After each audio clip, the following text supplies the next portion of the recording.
Hi friends, வணக்கம். இந்த வீடியோவில் வந்து நம்ம கேபேஜ் ரைஸ் எப்படி செய்யலாம் அப்படிங்கிறத இன்றைக்கி உங்கள் கூட ஷேர் பண்ணிக்க போகிறேன். இது வந்து லஞ்ச் பாக்ஸுக்கு கொடுத்து விடுறதுக்கு சூப்பராக இருக்கும்.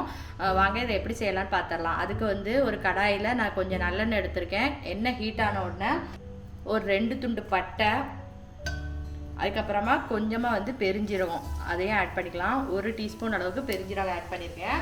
அது கொஞ்சம் நல்லா ஃப்ரை ஆகட்டும். கொஞ்சமாக கருவேப்பிலை ஆட் பண்ணிக்கலாம். இப்போ கருவேப்பிலை நல்லா பொரிஞ்சிருச்சு. காரத்துக்கு ஒரு 3 பச்சை மிளகாய் ஆட் பண்ணிக்கலாம். அடுத்து நீல வாக்கில் கட் பண்ண பல்லாரி வெங்காயம், அதை வந்து நான் ஒரு 2 வெங்காயம் எடுத்து நீல வாக்கில் கட் பண்ணி வச்சுருக்கேன். அதையும் இதில் ஆட் பண்ணிடலாம். இப்போ கண்ணாடி பதம் வர்ற அளவுக்கு லைட்டாக ஃப்ரை பண்ணிக்கிடுவோம்.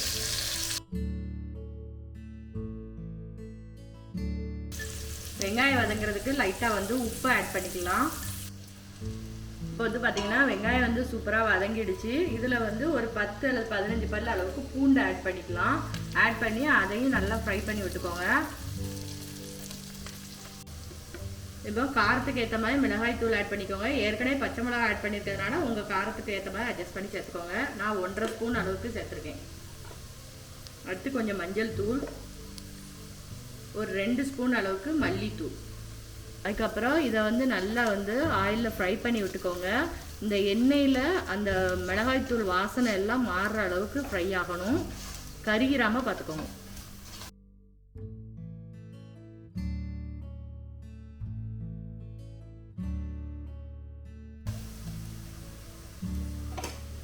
அடுத்து வந்து நான் வந்து கேப்சிகம் கட் பண்ணி வச்சுருக்கேன். அதையும் இதில் ஆட் பண்ணிடலாம்.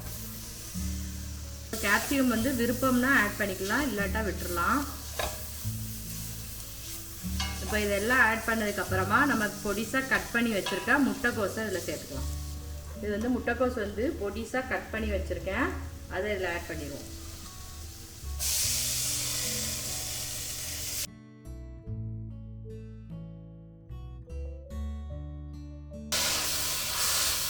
இப்போ முட்டைக்கோஸை நல்லா வதக்கி விடுங்க. அந்த முட்டைக்கோஸில் இருக்கிற தண்ணியே நம்மளுக்கு போதும்.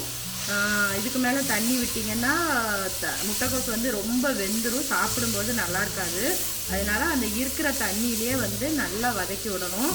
அடி மட்டும் பிடிச்சிடாமல் அப்பப்போ திறந்து ஓப்பன் பண்ணி வதக்கி விட்டுக்கோங்க. அடுத்து இந்த காய்கறிகளுக்கு தேவையான அளவு உப்பை ஆட் பண்ணிக்கோங்க. இப்போ இது கொஞ்சம் நேரம் வேகட்டும், நம்ம பார்க்கலாம். ஒரு 5 அல்லது 10 நிமிஷத்தில் சூப்பராக வெந்துடும். சிம்மில் வச்சுக்கோங்க. சிம்மில் வச்சு நம்ம இதை மூடி வச்சிடலாம். மூடி வச்சோன்னா சீக்கிரம் வெந்துடும். இடையில திறந்து கிளறி விட்டுக்கோங்க. இப்போ நம்ம ஓப்பன் பண்ணி பார்த்துடலாம். முட்டைக்கோஸ் வந்து சூப்பராக வந்து வெந்துடுச்சு. ஒரு 7 நிமிஷத்துலேயே வந்து நம்மளுக்கு சூப்பராக வெந்திருக்கு. அதுக்கப்புறமா இதில் வந்து கொஞ்சமாக கரம் மசாலா பவுடர் ஆட் பண்ணிக்கோங்க. ஃப்ளேவர் சூப்பராக இருக்கும். நான் வந்து ஒரு 2 டீஸ்பூன் அளவுக்கு ஆட் பண்ணியிருக்கேன்.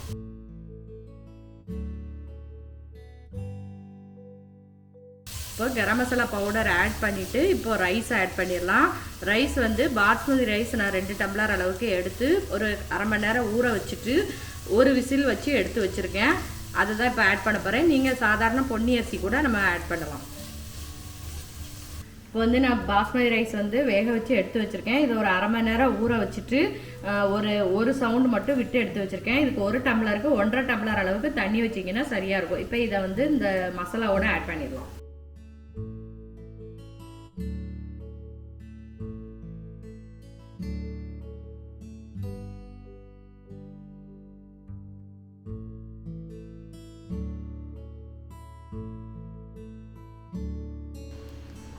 பார்த்தீங்கன்னா சூப்பராக வந்து நம்ம ரைஸை கலந்து விட்டாச்சு. இதில் வந்து கொத்தமல்லி இலை கொஞ்சம் தூவிட்டு ஸ்டவ் ஆஃப் பண்ணிடலாம். இந்த மாதிரி ரைஸ் வந்து நீங்கள் உங்கள் குழந்தைங்களுக்கோ அல்லது ஆஃபீஸ் போகிறவங்களுக்கோ கட்டி கொடுத்தீங்கன்னா நல்ல ஹெல்த்தியாகவும் இருக்கும், நல்ல டேஸ்டியாகவும் இருக்கும். நீங்களும் இது மாதிரி உங்கள் வீட்டில் ட்ரை பண்ணி பாருங்கள். ட்ரை பண்ணி பார்த்துட்டு எப்படி இருக்குன்னு எனக்கு கமெண்ட்ஸில் சொல்லுங்கள். ஓகே ஃப்ரெண்ட்ஸ், நெக்ஸ்ட் இந்த மாதிரி சூப்பரான ஒரு வீடியோவில் பார்க்கலாம். பாய்.